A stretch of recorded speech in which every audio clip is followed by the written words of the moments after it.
Hello everyone, welcome to another video tutorial from Shubham Dhiman. Today we are going to talk about thyroid gland, so let's get started.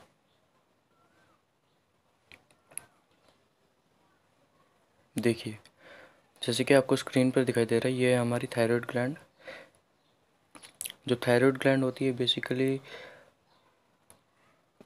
नेक के front पर होती है locate.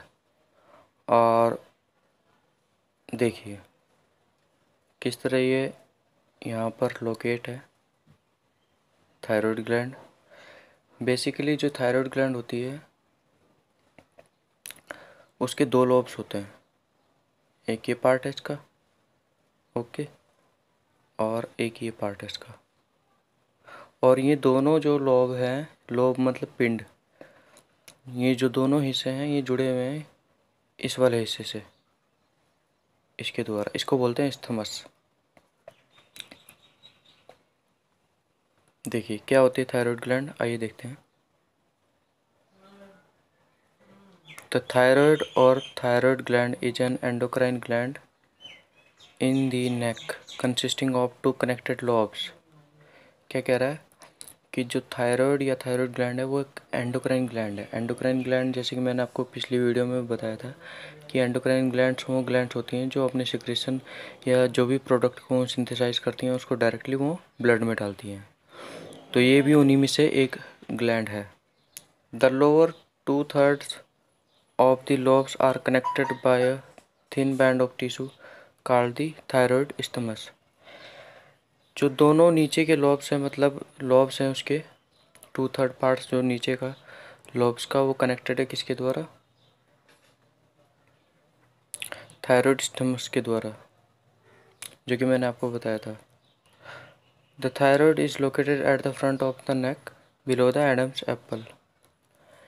क्या कह रहा है कि जो थायराइड है वो नेक के फ्रंट पर लोकेट है और एडम्स एप्पल के ठीक नीचे, जो उभरी हुई स्ट्रक्चर आपको गले में दिखाई देती है उसको बोलते हैं एडम्स एप्पल। और ठीक उसके ठीक नीचे ये थायराइड ग्लैंड लोकेट होती है। अगर इसकी माइक्रोस्कोपिक स्ट्रक्चर की बात करें तो the functional unit of the thyroid gland is the spherical thyroid follicle. तो फंक्शनल यूनिट क्या है इसमें? थायराइड फॉलिकल है, जो कि किसके बने हुए हैं? फॉलिकुलर सेल्स के, जिनको थायरोसाइट्स भी बोलते हैं। और वहाँ पर आपको पैराफॉलिकुलर सेल्स भी देखने को मिल जाएंगी। तो ये क्या करती हैं? थायराइड फॉलिकल, इनके अंदर एक ल्यूमन होती है, और ये जो ल्यूमन है ये फॉलिकुलर सेल्स के द्वारा घिरी रहती है, जिसमें क्या होता है? कॉलॉइड होता है। The thyroid gland secretes 3 hormones, the 2 thyroid hormones, दो तो इसमें थायराइड हार्मोन है। पहला है ट्राईआइडोथायरोनिन T3 और दूसरा है थायरोक्सिन T4। और एक अनदर हार्मोन है जिसको जो है another type of cells secrete करती हैं, ये वाली पैराफोलिकुलर सेल्स, ये वाली ये सिक्रेट करेंगी, जो कि एक पेप्टाइड हार्मोन है और इसका नाम है कैल्सिटोनिन। पैराफोलिकुलर सेल्स को सी सेल्स भी बोलते हैं, और ये केवल एक ही हार्मोन को सिक्रेट करती है जिसका नाम है कैल्सिटोनिन, जो कि एक पेप्टाइड हार्मोन है। देखिए ये इसके माइक्रोस्कोपिक स्ट्रक्चर है, ये हमने इसकी TS ले लिए। देखिए क्या क्या इसमें देखने को मिलता है। सी सेल्स है और थायराइड फॉलिकल्स हैं। ये जो आपको राउंड स्ट्रक्चर दिख रही हैं, ये जो राउंड स्ट्रक्चर आपको दिख रही हैं, ये है थायराइड फॉलिकल्स। और जो सेल्स इनको बना रही है उनको बोल रहे हैं फॉलिकुलर सेल्स या थायरोसाइट्स बोल रहे हैं। और ये इसके अंदर का ल्यूमन है जिसमें कॉलॉइड भरा हुआ है, और उस कॉलॉइड के अंदर T4 और T3 है। फिर आपको और क्या देखने को मिल जाएगा? ब्लड कैपिलरीज, ब्लड कॉर्पोसल्स उसके अंदर। दूसरा ये जो बाहर का फॉलिकुलर, ये जो फॉलिकुलर एपिथेलियम है, इसके बाहर का जो एरिया है उसको बोलेंगे स्ट्रोमा, जो कि जिसमें जो है कनेक्टिव टिश्यू भरा हुआ है। देखिए और ध्यान से देख लेते हैं एक बार, ये सेक्शन है इसका। क्या क्या इसमें थायराइड फॉलिकल है, ये राउंड स्ट्रक्चर जितनी भी आपको दिख रही हैं ये है थायराइड फॉलिकल। ये थायराइड फॉलिकल सारे, और ये जो पर्टिकुलर सेल्स हैं जो इनको बना रही है थायराइड फॉलिकल को, ये हैं थायरोसाइट्स या फॉलिकुलर सेल्स। क्या बोलेंगे आप इनको? क्या है ये? प्रत्येक जो सेल हैं ये है फॉलिकुलर सेल्स या थायरोसाइट्स।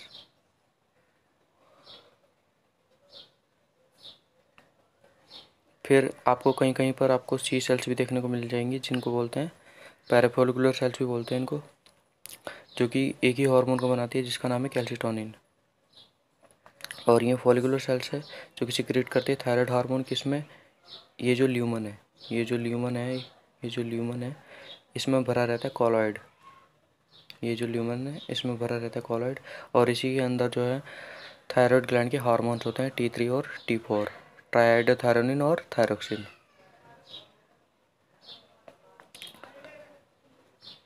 तो क्या कह रहा है कि जो कॉलॉइड है,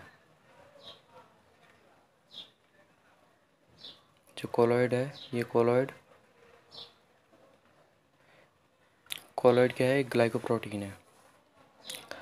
दूसरा आपको क्या देखने को मिल जाएगा इसमें? कैपिलरी देखने को मिल जाएंगी, और ये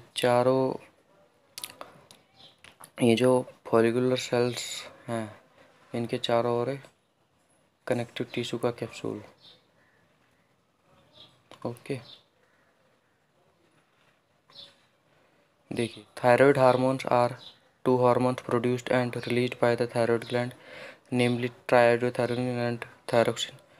They are tyrosine based hormones that primarily responsible for regulation of metabolism. T3 and T4 are partially composed of iodine. क्या कह रहा है? ट्राइआइडोथायरोनिन T3 और थायरोक्सिन T4 जो कि टायरोसिन बेस्ड है, मतलब कि इनके स्ट्रक्चर में टायरोसिन इम्पॉर्टेंट रोल प्ले करता है, और ये मुख्य रूप से जो उपापचय हैं उसको रेगुलेट करते हैं, उसके लिए रिस्पॉन्सिबल होते हैं, और इनकी स्ट्रक्चर को बनाने में आयोडीन भी मुख्य भूमिका निभाता है। तो चलिए अब इसके रेगुलेशन को देख लेते हैं कि कैसे ये जो हार्मोन्स है इनका रेगुलेशन होता है। तो क्या होता है कि जो हाइपोथैलेमस है वो थायरोट्रोपिन रिलीजिंग हार्मोन को रिलीज करता है, TRH को, जो कि फाइनली एंटीरियर पिट्यूटरी के पास आकर के इसको रेगुलेट करते हैं, और एंटीरियर पिट्यूटरी TRH के रिस्पॉन्स में रिलीज करते हैं TSH को, थायराइड स्टिमुलेटिंग हार्मोन को। ये जो TSH है, थायराइड स्टिमुलेटिंग हार्मोन, ये फाइनली जो है थायराइड ग्लैंड के पास आता है और थायराइड ग्लैंड के फंक्शन को कंट्रोल करता है, बेसिकली थायराइड हार्मोन्स को, T3 और T4 को, इनके सिंथेसिस को कंट्रोल करता है। और जो थायराइड ग्लैंड है TSH के रिस्पॉन्स में रिलीज करती है T3 और T4 थायराइड हार्मोन्स, और जो ये हार्मोन्स है थायराइड हार्मोन्स, ये फाइनली जो भी इनका वर्क है उसको करते हैं, जैसे कि मेटाबॉलाइज्म को इंक्रीज करते हैं और ग्रोथ और डेवलपमेंट में रोल प्ले करते हैं, साथ ही साथ कैटेकोलामाइन इफ़ेक्ट को इंक्रीज करते हैं। तो ये कुछ इनके इम्पॉर्टेंट वर्क हैं। अब एक अनदर हार्मोन रह गया था हमारा, कैल्सिटोनिन, जो कि बेसिकली पैराफोलिकुलर सेल्स या सी सेल्स के द्वारा सिक्रेट किया जाता है। अब इसके काम क्या क्या हैं वो देख लेते हैं। सबसे पहला क्या है कि ये इनहिबिट करता है कैल्शियम का रीअब्जॉर्प्शन किडनी में, ताकि वो यूरिन में एक्सक्रीट ना हो। दूसरा, हड्डियों में प्रमोट करता है डिपोजिशन कैल्शियम का, और इनहिबिट्स करता है ऑस्टियोक्लास्ट एक्टिविटी को, और स्टिमुलेट्स करता है ऑस्टियोब्लास्ट एक्टिविटी को। दूसरा क्या है कि कैल्शियम का एब्जॉर्प्शन इंटेस्टाइन में ना हो तो उसको भी इनहिबिट करता है, और ब्लड में कैल्शियम के लेवल को कम करता है। तो ये कुछ काम थे जो कि कैल्सिटोनिन के, वो हमने आपको बताया। उम्मीद करता हूँ आप लोगों को ये वीडियो पसंद आई होगी। If you like this video please hit the like button, Like, share and subscribe to my channel to get more interesting videos like that. Thank you.